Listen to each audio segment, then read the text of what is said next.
Petrol टंचाईच्या अफवांमुळे उल्हासनगर शहरामध्ये petrol चोरीच्या घटनांमध्ये वाढ झालेली आहे। दुचाकींमधून इंधन लंपास करणाऱ्या घटना देखील समोर येऊ लागल्या। त्यामुळे नागरिकांमध्ये भीतीचं वातावरण निर्माण झाले। हिराघाट परिसरात उभ्या असलेल्या दुचाकींमधून अज्ञात चोरटे पेट्रोल काढून घेऊन जातात।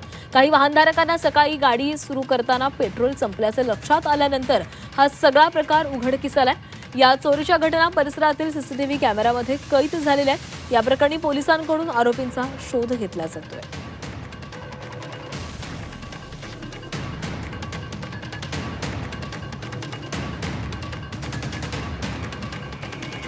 पेट्रोल टंचाईच्या अफवांमुळे उल्हासनगर शहरामध्ये पेट्रोल चोरीच्या घटनांमध्ये वाढ झालेली आहे। दुचाकींमधून इंधन लंपास करण्याच्या घटना देखील वाढतात।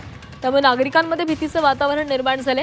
हिराघाट परिसरामध्ये उभ्या असलेल्या दुचाकींमधून अज्ञात चोरटे पेट्रोल काढून घेऊन जातात।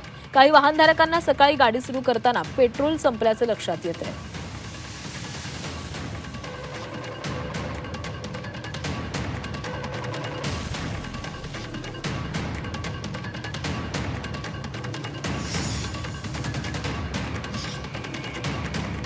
तरी दृश्य आपण पाहतोय कशा प्रकारे दुचाकींमधलं पेट्रोल चोरलं जातंय। या दुचाकी सगळ्या उभ्या असतानाच रात्रीच्या वेळेस हे चोरटे येऊन या दुचाकींमधले पेट्रोल काढून घेत आहेत। सध्या पेट्रोल तुटवड्याची अफवा पसरू लागलेली आहे आणि त्याच्यामधूनच या चोरीच्या घटना देखील वाढताना दिसत आहेत।